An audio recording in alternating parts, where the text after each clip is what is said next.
que pode parecer muito ruim para as pessoas, que pode parecer desumano, porque, na minha opinião, eu acho que existem muitas pessoas que fizeram muitas coisas erradas, que estão aí pagando seus erros um ad eterno para sempre em prisão, que poderia ajudar nesses casos aí de pessoas para experimentos, sabe? Acho que pelo menos eles serviriam para alguma coisa antes de morrer, entendeu? Para ajudar a salvar vidas com remédio, com tudo.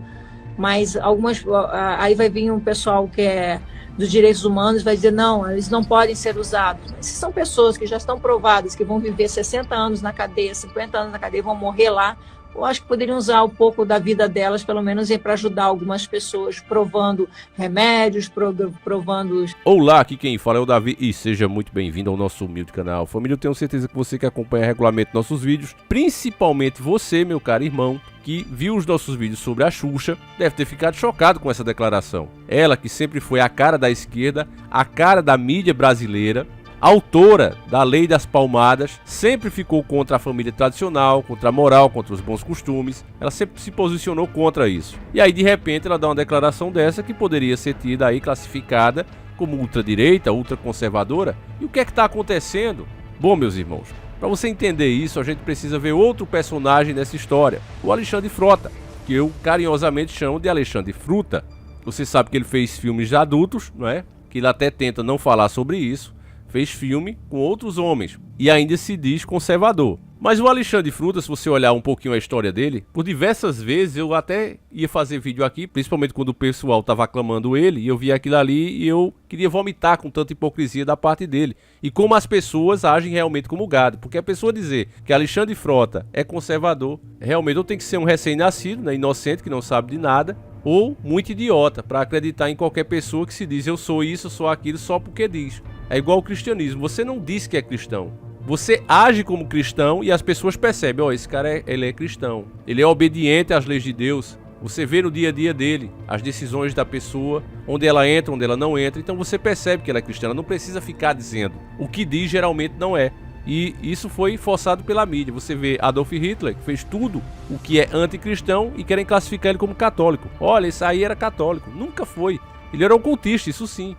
Sempre foi ocultista. Mas porque ele ia para a igreja? Ia para a igreja porque aquilo ali era para convencer as pessoas que ele era um homem de bem. Como muitos fazem até hoje, mas nunca foi cristão. Então, quando o Alexandre Fruta começou a dizer que era conservador, depois de fracassar na mídia brasileira, vivia ali rastejando, seu último trabalho foi na Praça é Nossa, se eu não me engano, fazendo uma versão cômica do Batman e Robin, né? Uma versão com todo respeito, mas uma versão abaitolada da coisa. E aquilo ali era um quadro sem graça. E o que é que aconteceu? Televisão tem que dar audiência, se não der, eles vão tirando os quadros ruins. E nessa, o Alexandre Fruta foi cortado.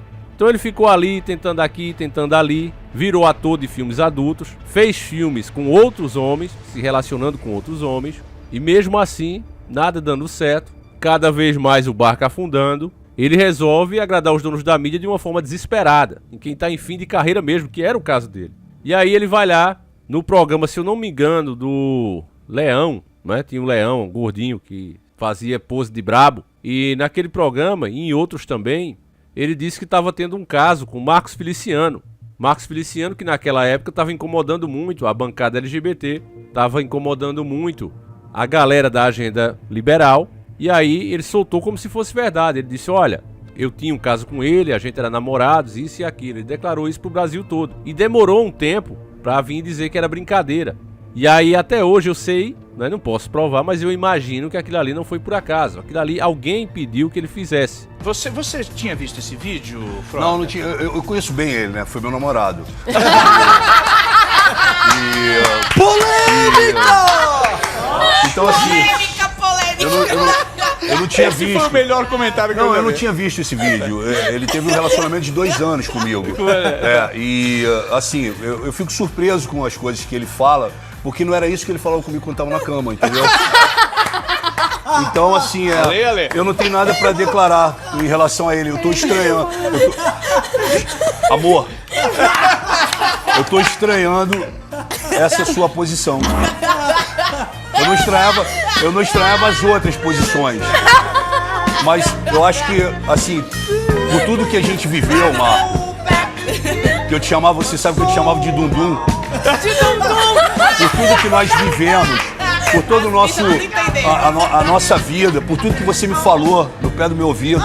Cara, eu esperava mais de você. E quando você puder, me liga, amor. Tá bom? Bom, Frota, eu ia te perguntar o que você acha. É o seguinte, o Feliciano, você sabe que nós namoramos durante 2 anos. Sabia disso, não? Não. Então, o Feliciano foi meu namorado durante 2 anos.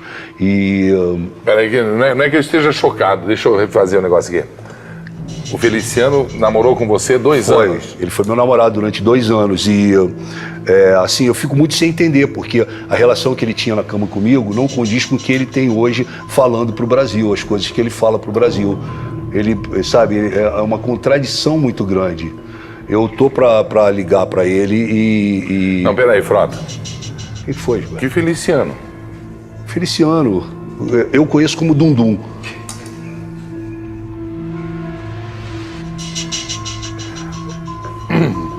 Alexandre Frota, você tá falando do Marco Feliciano?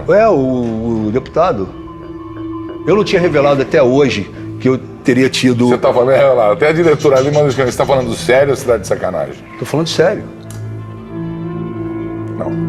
Alexandre Frota, você está falando do deputado Marco Feliciano, que propôs, que é o presidente da Comissão de Ética e Direitos Humanos, a Comissão de Direitos Humanos. Mas, como o povo tem memória curta, surfando na onda bolsonarista, qualquer um que dissesse que era de direita, que era conservador e fizesse qualquer discursozinho, já era considerado assim um conservador. Então, o Alexandre Frota foi eleito como um conservador, como um dos grandes apoiadores do governo. E feito ele, vários fizeram isso. Vários. Viram o crescimento de Bolsonaro nas redes sociais, que Bolsonaro só se elegeu por causa das redes sociais. Era impossível ele se eleger pela mídia. E aí esse pessoal oportunista viu que essa era a grande chance, né, deles conseguirem se eleger. Mas qualquer um de esperto via que aquilo ali era uma coisa totalmente fingida. A maioria dos que dizem hoje ser conservadores não são. Eu já disse, o próprio Bolsonaro não é. Mas como é que você pode ser conservador entregando tudo para os de fora? Como está sendo feito agora. Não tem nada de conservadorismo nisso. Como muitos aqui já sabem, nem existe isso aqui no Brasil. Não existem interesses de lado A e lado B. O que muda são apenas detalhes. Detalhes que, quando vai falar de geopolítica, não servem de quase nada ou nada mesmo. Então, meus irmãos, eu falei do Alexandre Frota porque ele é um belo exemplo do que está acontecendo com a Xuxa. Você sabe que a Xuxa, ela fracassou da pior forma que uma pessoa pode fracassar. Porque muitas pessoas hoje, principalmente que estão vendo esse vídeo, têm um sonho de ser um artista, de apresentar um trabalho voltado mais para esse lado e não tem a oportunidade. Quantas pessoas sonham aí em lançar uma música ou músicas, fazer um trabalho de teatro, um filme, etc. E as emissoras, elas simplesmente não dão a oportunidade. Você não consegue. Pelo menos como conforto, a pessoa pensa, velho, eu não sei onde eu poderia ter chegado se eu tivesse tido a oportunidade. Se meu trabalho tivesse pelo menos sido visto. A Xuxa é totalmente o contrário. Ela, que já foi a principal apresentadora do Brasil, viu sua carreira afundando cada vez mais, principalmente depois que as redes sociais apareceram, que coisas que ela vinha omitindo do público começou a aparecer, quando era só a mídia, né, que tinha o monopólio da informação, porque o que aconteceu, meus irmãos, e eu já falei isso em outros vídeos, foi a democratização da informação que pertencia só à mídia, era um monopólio todo na mão da mídia. Então, quando as redes sociais como o YouTube e outras apareceram, houve uma democratização da informação, que até hoje eles não estão sabendo lidar com ela. Até hoje eles estão dando cabeçada, não estão sabendo competir. E aí, coisas que antes era possível esconder através de boicote, através de ameaça de processo e etc, quando as redes sociais abriram, né, que pegou a coisa, muitas verdades começaram a aparecer de diversos artistas e eles caíram. E nesse meio foi a Xuxa também. A audiência dela na Globo caiu drasticamente, tiraram o programa dela. Tentaram ainda reformular, fazer de outra maneira, mas as pessoas não se interessavam mais por ela. Já não a haviam mais com aquela carinha de anjo que ela sempre passou. Ela vai pra Record, chega lá na Record, fracasso também na audiência. Os caras tentam de novo, fracasso de novo. Então é aquela pessoa que fracassou tendo a oportunidade.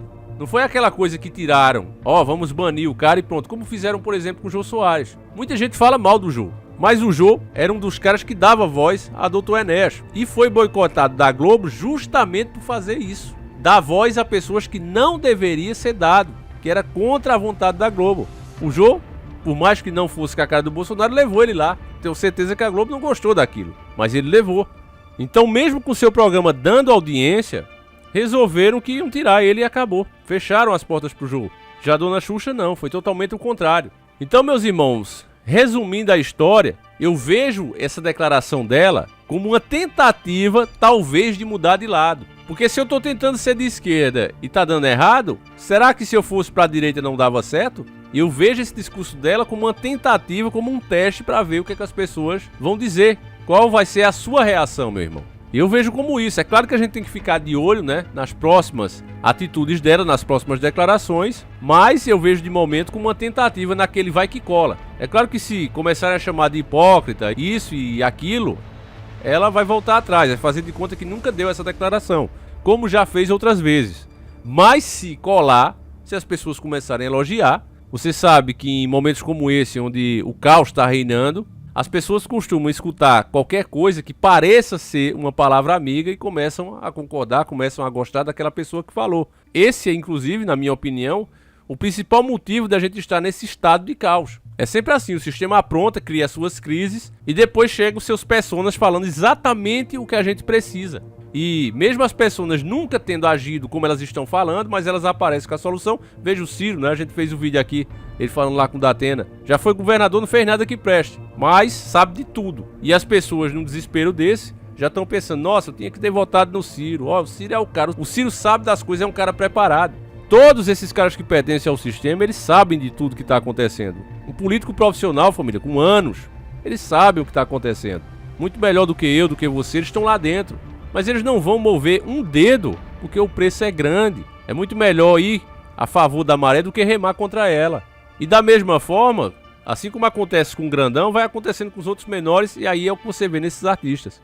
Enfim, meus irmãos, eu gostaria de saber a sua opinião. Você acredita que a Xuxa realmente está mudando a cabeça dela? Ou você acha que isso é pura conveniência? Eu gostaria muito de saber a sua opinião. Gostaria de agradecer também vocês que assistiram os Intelejumentos. Família, eu realmente fiquei na dúvida, não sei se vai ter o quadro. A gente vai conversar melhor sobre isso durante a semana. Mas eu achei uma audiência média e achei que o público ficou um pouco dividido. A maioria dos comentários o pessoal aprovou, mas eu notei que alguns preferiram não comentar. Então, eu gostaria de saber da sua opinião, se você acha que deve continuar os Intelejumentos, mas primeiro, responda aí o que você acha da Xuxa. É sinceridade ou pura hipocrisia? A gente vai ficando por aqui, fiquem todos com Deus, um abraço e tamo junto!